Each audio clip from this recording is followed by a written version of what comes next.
देखिए topic wise GK में आज हम पढ़ने वाले हैं मुगल काल में दोस्तों बाबर से संबंधित टॉप 25 क्वेश्चन आंसर्स जो कि अक्सर एग्जाम में पूछे जाते हैं। आप किसी भी एग्जाम की तैयारी कर रहे हैं, मैं टॉपिक वाइज पूरा जीके साइंस करंट अफेयर आपको कवर करा रहा हूँ। आप सारी वीडियोस देखते रहिए। क्वेश्चन है मुगल काल का प्रथम शासक कौन था।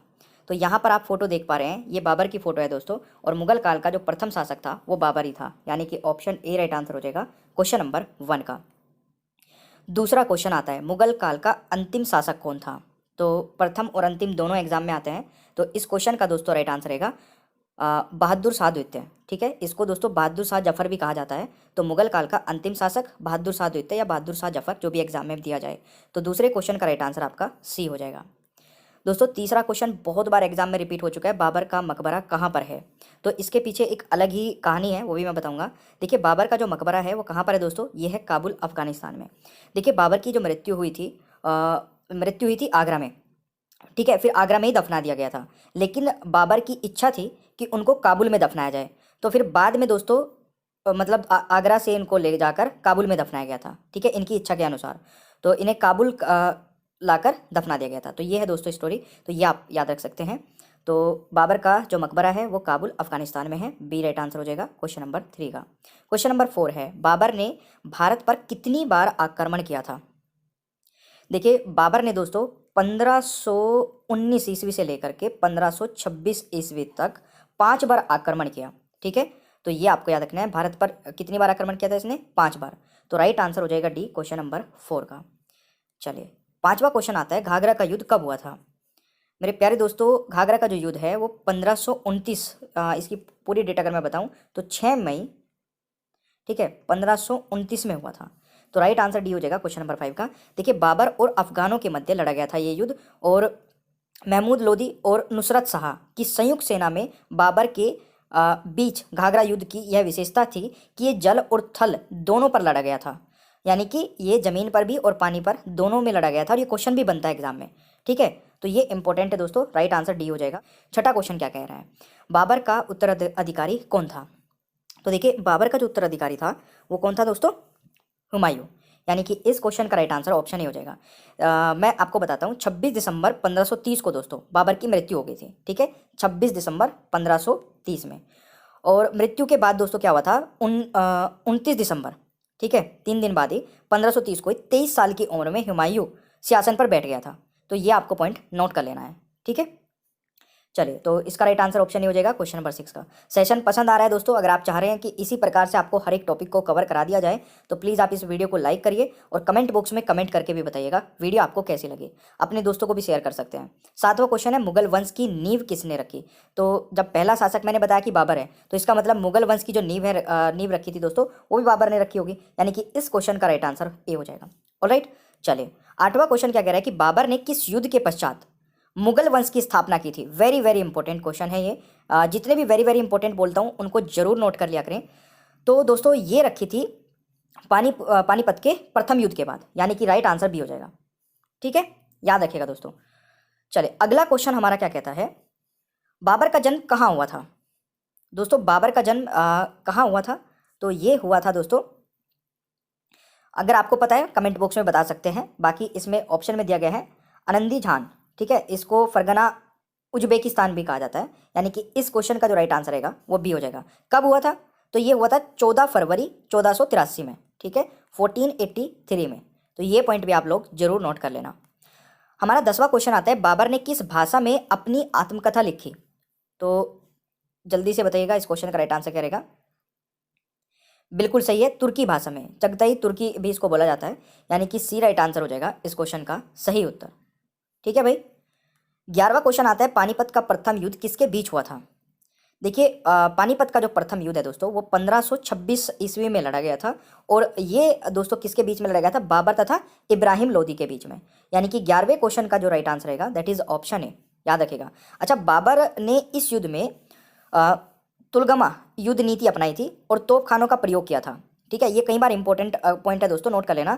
किस युद्ध में दोस्तों तोपखाने का प्रयोग किया गया था, ये पूछ लिया जाता है। तो पानीपत का प्रथम युद्ध में। अच्छा, इनके 2 तोपची थे, यानी कि तोप चलाने वाले थे, जो प्रसिद्ध है, जो जिनका मतलब हिस्ट्री में दोस्तों नाम है। उनके नाम भी क्या पता पूछ ली जाए, तो मैं उनके नाम बता देता हूँ। जो प्रसिद्ध तोपची थे, एक तो था उस्ताद अली और एक था मुस्तफ़ा। उस्ताद अली और मुस्तफ़ा, ये दोनों भी आप नोट कर सकते हैं भाई। 12वां क्वेश्चन है दोस्तों, चंदेरी का युद्ध कब हुआ था? आप खुद भी ट्राई करते रहिए, क्योंकि जब तक आपको अगर आंसर पता है तो ट्राई करिए और कमेंट बॉक्स में बताने की कोशिश करिए। तो 12वें क्वेश्चन का दोस्तों राइट आंसर रहेगा चंदेरी का युद्ध कब हुआ था। कई बार रेलवे के एग्जाम में आ चुका है, एसएससी जीडी का एग्जाम आने वाला है दोस्तों, बहुत सारे क्वेश्चन ऐसे पूछे जाएंगे। तो राइट आंसर हो जाएगा 29 यानी कि 29 जनवरी 1528 में, सी हो जाएगा राइट आंसर।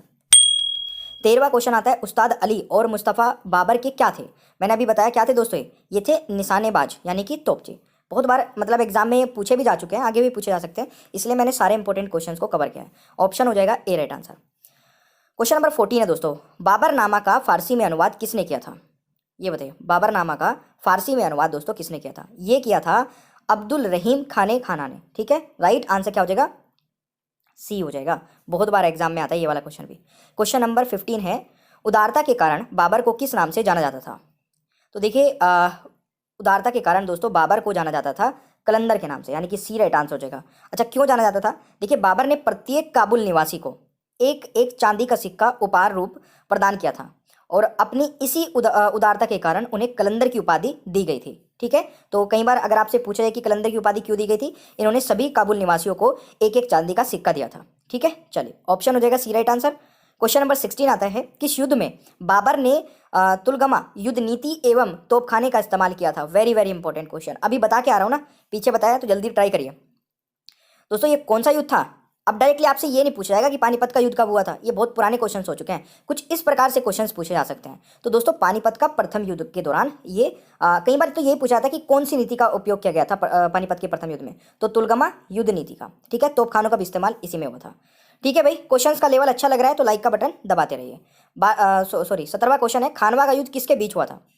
तो देखिए जो खानवा का युद्ध है दोस्तों, ये हुआ था बाबर तथा राणा सांगा के बीच में। ठीक है, राणा सांगा के बीच में, तो राइट आंसर बी हो जाएगा।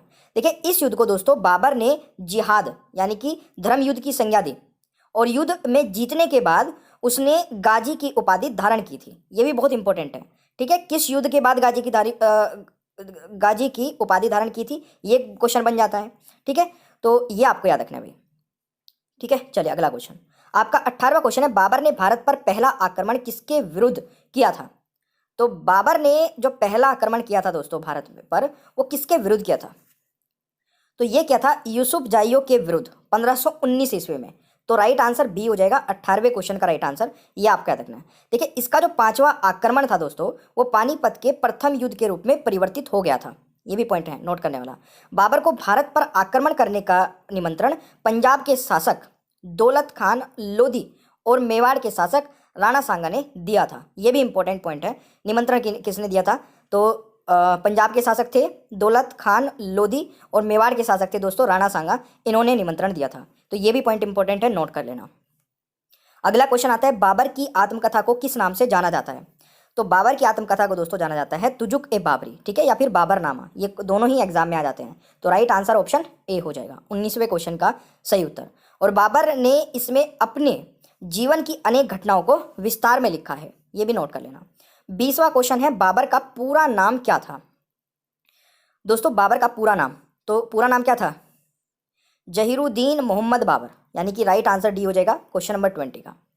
अगर आप चाहते हैं ना कि हर एक टॉपिक में आपको ऐसे ही कवर कराऊं दोस्तों, हिस्ट्री हो चाहे पॉलिटी हो चाहे ज्योग्राफी हो, कवर कर लेंगे अगले 1-2-3 महीने में। बट आप मुझे बताएंगे भाई कि सेशन कैसा लगा, और इसी प्रकार से चाहते हैं वीडियोस तो और आ जाएगी। ठीक है, टेंशन कोई मत लेना। 21वां क्वेश्चन है, बाबर ने बादशाह की उपाधि कब धारण की थी? तो बाबर ने दोस्तों बादशाह की उपाधि धारण की थी 1507 ईस्वी में, यानी कि राइट आंसर सी हो जाएगा 21वें क्वेश्चन का सही उत्तर। 22वां क्वेश्चन है, बाबर के पिता का क्या नाम था? तो बाबर के पिता का नाम क्या था दोस्तों? उमर शेख मिर्जा। ठीक है, राइट आंसर सी हो जाएगा, पिता का नाम उमर शेख मिर्जा। क्वेश्चन नंबर 23 आता है आपका कि मुगल वंश की नींव रखने से पहले बाबर कहाँ का शासक था? तो मुगल वंश की नींव रखने से पहले दोस्तों बाबर जो था वो फरगना उज्बेकिस्तान का प्रांत पड़ता है एक, वहाँ का क्या था? शासक था। तो राइट आंसर ऑप्शन ए हो जाएगा। और बाबर दोस्तों फरगना की गद्दी पर 8 जून 1494 ईस्वी में बैठा था। ठीक है, 1494 ईस्वी में। तो पॉइंट नोट कर लेना भाई। 24वां क्वेश्चन आता है, बाबर ने काबुल पर कब कब्जा किया?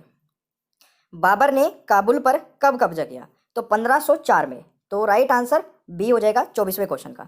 देखिए 1504 ईस्वी में काबुल तथा 1507 ईस्वी में कंधार को जीता था। ये ध्यान रखना भाई, 1504 में काबुल को और 1507 में कंधार को। दोनों ही इंपॉर्टेंट है, एग्जाम में पूछे जाते हैं। अगला क्वेश्चन आता है और इन दोनों में कंफ्यूज भी नहीं होना है, कई स्टूडेंट होंगे जो गलत कर लेंगे। 25वां क्वेश्चन है, बाबर ने किस युद्ध के बाद गाजी की उपाधि धारण की थी? दोस्तों गाजी की उपाधि धारण की थी, शायद ये मैंने अभी कवर कराया था आपको, जल्दी से बताइए। बाबर ने किस युद्ध के बाद गाजी की उपाधि धारण की थी? तो खानवा के युद्ध के बाद। तो राइट आंसर डी हो जाएगा 25वें क्वेश्चन का सही उत्तर। अच्छा, आप लोग सबसे पहले मुझे बताएंगे ये वीडियो आपको कैसी लगी और इस टेस्ट के क्वेश्चन का आंसर कमेंट बॉक्स में बताएंगे। अगर आप लोगों ने पूरी वीडियो को ध्यानपूर्वक देखा है तो मुगल वंश की नींव किसने रखी, इसका आंसर मुझे नहीं लगता कि कोई स्टूडेंट ऐसा होगा जिसको नहीं पता होगा। तो फटाफट इस क्वेश्चन का आंसर कमेंट बॉक्स में। चैनल को भी सब्सक्राइब करके बेल आइकन ऑन रखिए ताकि आगे आने वाली सभी वीडियोस के नोटिफिकेशन आपको मिलते रहे। Thank you so much, bye bye.